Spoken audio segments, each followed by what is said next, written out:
avec Theo Walcott qui enchaîne ensuite. Appel parfait, conclusion géniale, 1-0 pour Arsenal. Superbe la finition de Theo Walcott, très très calme devant la sortie de Joe Hart, son coéquipier dans l'équipe nationale d'Angleterre. Theo Walcott qui voulait jouer de plus en plus souvent dans l'axe, il a dit à maintes reprises la saison dernière. Voilà pourquoi, parce qu'il se sent de plus en plus à l'aise dans cette situation maintenant. Les one-to-one, comme on dit en anglais, devant le gardien, là il a été vraiment exemplaire. Et c'est son 3e but dans cette préparation d'Arsenal. Il a marqué notamment face au Galatasaray il y a quelques jours. Là, il est dans le dos de la défense et notamment de Gaël Clichy. Bon point pour Arsenal, 1-0 en faveur des Gunners. Très jolie passe aussi. La vitesse parfaite pour qu'il puisse battre Joe Hart avec son tir. Theo Walcott.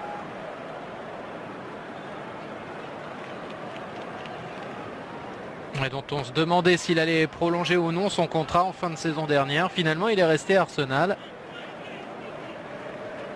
Et lui, il marche bien, on l'a dit, 3e but pour lui en préparation. Olivier Giroud aussi en grande forme. 7 buts marqués dans cette préparation pour l'instant, dont un absolument sublime face au Napoli.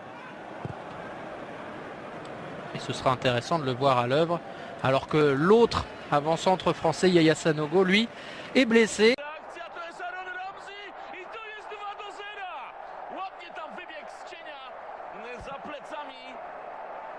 Kolegów Aaron Ramsey i mamy drugą bramkę dla Arsenalu. To jest to, o czym mówiłem. Niby nie tworzą sobie sytuacji podbramkowych, ale za chwilę jedno podanie i mamy gola dla kanonierów. 2-0. Prowadzi Arsenal. Absolutnie nie ma spalonego. Spóźniony tutaj chyba był Gaël Clichy, jeśli dobrze widziałem. A więc drugi błąd reprezentanta Francji w tym meczu. Stał na pozycji spalonej Olivier Giroud, ale piłka nie była do niego grana, a właśnie do Aarona Ramseya, ten mija Joe Harta. I mamy już dwubramkowe prowadzenie kanonierów. Zaklął się arczyście pod nosem Manuel Pellegrini. Nie daje tego po sobie na razie poznać, ale zadowolony z gry swojej obrony być nie może. 3-0!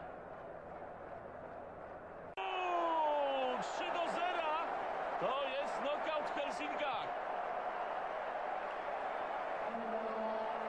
Mieliśmy tam swój złoty medal bokserski w wadze lekkiej w 1952 roku. Zygmunt Hychła.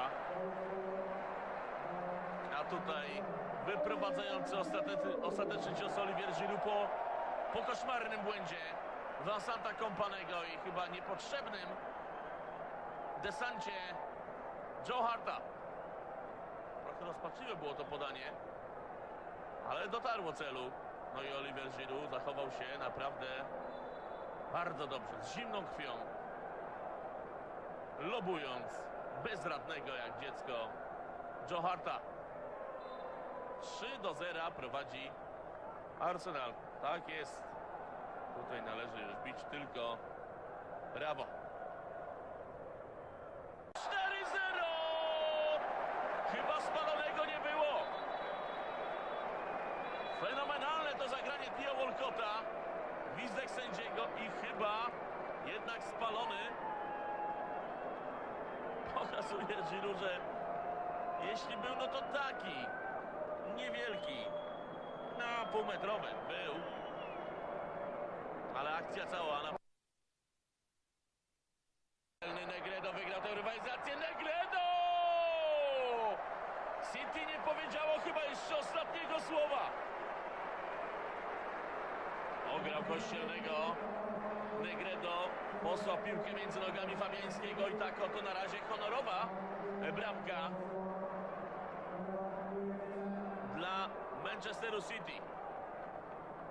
Ale to jest kolejny atut Manchesteru City.